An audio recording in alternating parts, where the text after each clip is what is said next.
For KBRFradio.com News, I'm Sidian, and this is the weekly news recap. On Sunday evening, 21-year-old Damian Stash of Fergus Falls was arrested for allegedly pepper spraying another man.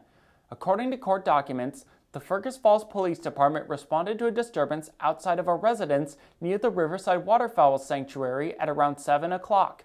While en route, dispatchers informed the responding officers that there was a verbal altercation ensuing that was turning physical and that pepper spray had been used, as well as a potential firearm being on the scene.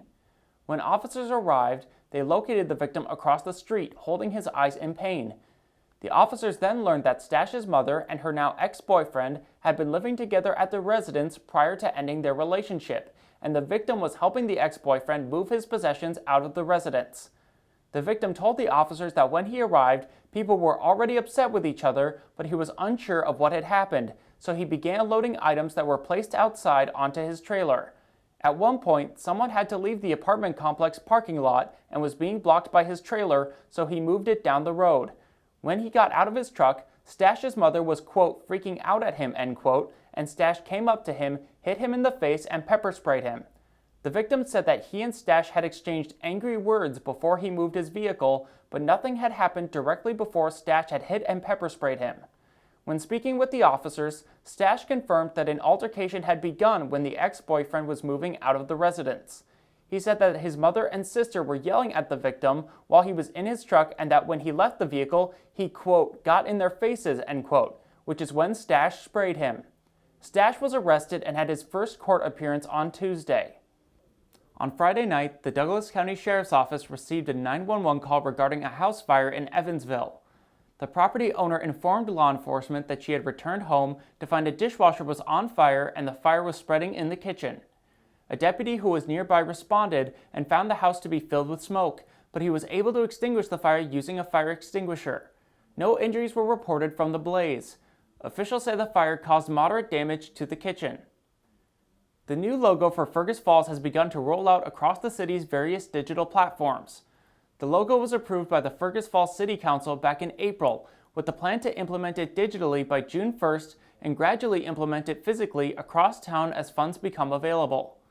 The former logo was designed in the early 1990s through a community contest for the city's tourism work. During the design process, city department heads provided an inventory of places and things that would need the new logo. Things like the water tower, business cards, and all electronic elements will eventually incorporate the new logo, but this will occur gradually as funds are available.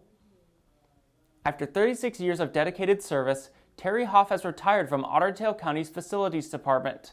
In his career, which began on March 22, 1988, Hoff has seen significant transformations in county facilities. As the head of the Facilities Department for the past 13 years, Hoff has played an important role in overseeing numerous projects aimed at enhancing the county's infrastructure, from the new courtroom expansion to the recent renovations at the courthouse and Government Services Center. Terry plans to spend time with his family, play golf, and do some traveling. Tuesday afternoon was an exciting time for Fergus Falls residents as the riverfront splash pad officially opened to the public. Hundreds of residents, young and old alike, showed up in the rainy weather to enjoy the new park. Multiple food trucks were stationed in the parking lot for attendees to access various foods and snacks during the event. By the time of the ribbon cutting in the City Council chambers, the entire room was filled with parents, grandparents, kids, and other residents invested in the new park. A handful of people even had to stand in the hallway outside as the presentation began. Mayor Ben Shire spent a large part of the afternoon thanking all of the people that made the park possible. You know, the job of being mayor of Fergus Falls can have some challenges sometimes. Believe it or not, you have some challenges.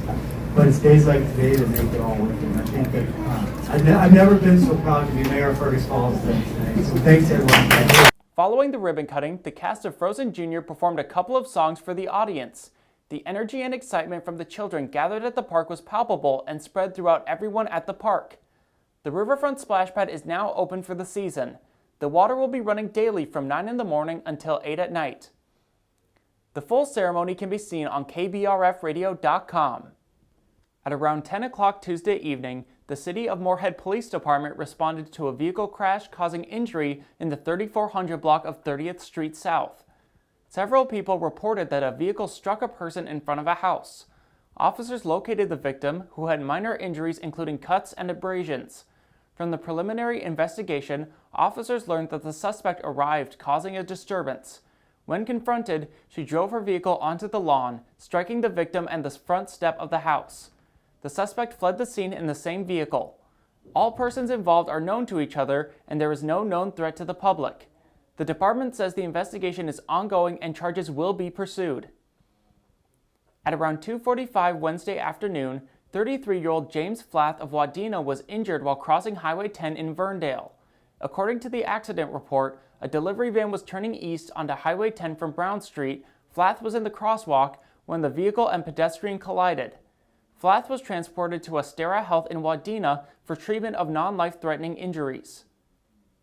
Wednesday night was the first ever Fergus Falls Cruise Night, a monthly gathering of motor vehicle enthusiasts in Fergus Falls. According to Kyle Phillips, one of the organizers, the event saw about 125 cars despite some weather issues. When asked about the goals of the event, Phillips said, We hope it gets bigger every night, for July, August, September, and then next year start it all over and add more and more stuff, more and more cars. It gets out there in the social media and the public. People will see it and want to come to Fergus and see what this is all about. There was only one food truck at the first event, but Phillips plans on getting more to come out for next month and beyond. When it comes to what kind of vehicles to expect, there are no limits. Phillips says, It's open to any car, muscle car, classic car, 50s, 60s, just whatever you have. Rat rods, motorcycles, whatever you drive, bring it. The Fergus Falls Cruise Night is set for the first Wednesday of every month this summer and is held in the old Kmart parking lot. A man fled police custody while stopped for a bathroom break at the Otter Tail County Detention Facility Wednesday morning. The Fergus Falls Police Department received a call from a private transport company stating that the driver needed a restroom break and requested the use of the jail for a brief stop. While the transport vehicle was in the facility's sally port, the man being transported reportedly kicked at the rear passenger door until it sprung open and then escaped out of the garage through the emergency exit door. The FFPD apprehended him just a short distance away at the intersection of Washington and Cascade.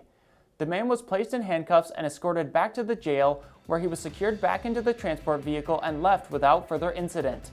The man has no local charges and was possibly being transported on a medical hold. For KBRFradio.com News, I'm Derek Sidian, and this has been the Weekly News Recap. Subscribe to the KBRF Radio YouTube channel and tune in every Friday at 5 to stay up to date with local news. Get more news at KBRFradio.com or on the Fergus Now app. Sign up for email news sent right to your inbox, delivered by Cooper's Office Supply.